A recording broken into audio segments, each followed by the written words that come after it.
All right, in today's video we have a tire that keeps losing air. I put air in it every few days and then it gets low again. So there must be like a little hole, a little nail or something in it. So we're gonna patch that up today. We're gonna use a bottle with just dish soap and water mixture. Just a couple seconds of dish soap, squeeze it in there and then fill it with water. And then also this little kit, you can get it at AutoZone, Walmart, whatever. It's a deluxe tire plug kit. Comes with the plugs, a little boring tool to make the hole. This helps you push those patches in, and then it comes with some rubber cement that's used to seal it up.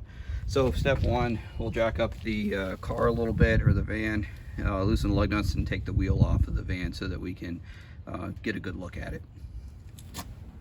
So after I got the tire jacked up, I decided to try to leave it on here instead of taking it all off to look at it. But before we start looking for the leak, I just want to fill it with air. Right now we're at 20, it's supposed to be at 36.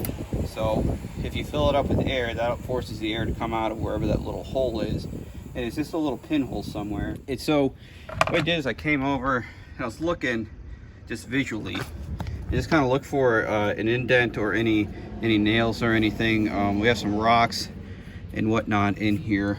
But as I was looking at it, after I jacked it up,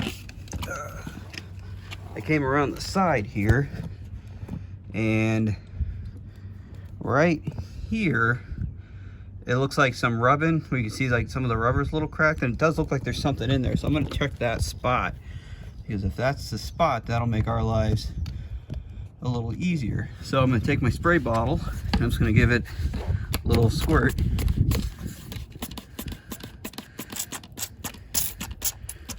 There, as you see how that's bubbling, that bubbling means that's where our leak is.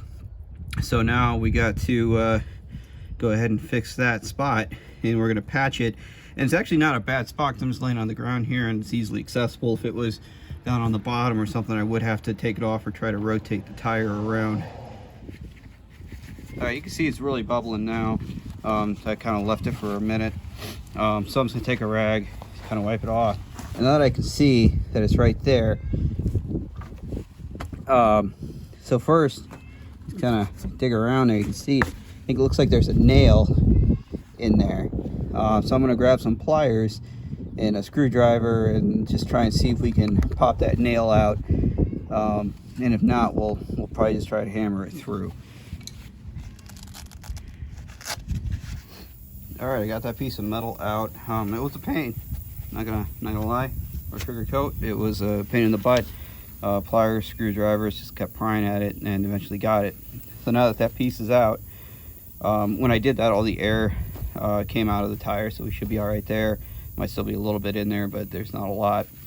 That's what you do, is you take this tool, and what we're doing is we're kind of opening up the hole and making it rigid so that the plug has something to stick to. So what you do is you position that over the hole, you push in, and just kind of in and out like that. And you can hear now that air is coming out a lot more because we opened it up. And that's really is what we want. And so we're gonna let that leak out, and once that air is all out, then we'll work on the plug itself. All right, so all the air is out, so now we can move on to our plug. So to do the plug, we have our rubber cement, we have a plug, and we have our plug tool. So step one is get your plug ready.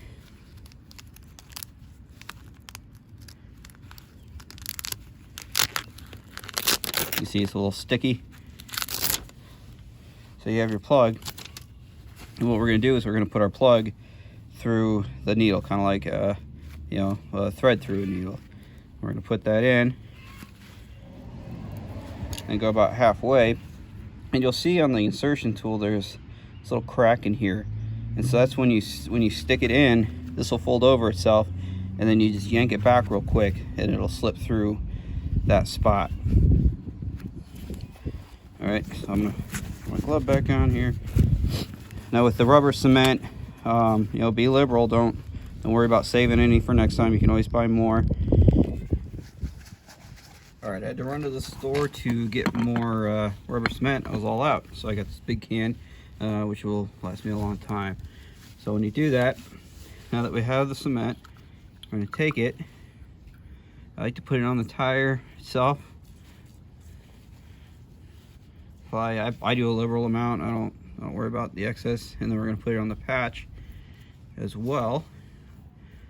Both sides. Brush it on. Like I said, I don't worry about too much. It'll all dry and we'll be fine.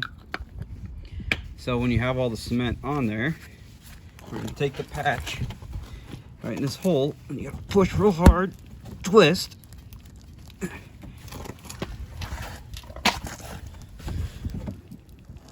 And now that it's leaving some out, to take it out, you pull back real quick and jerk. So now it's sticking out. You can see it in there. So we're going to let that dry, and then we're going to cut off the excess. So we'll check back here in a few minutes once that dries.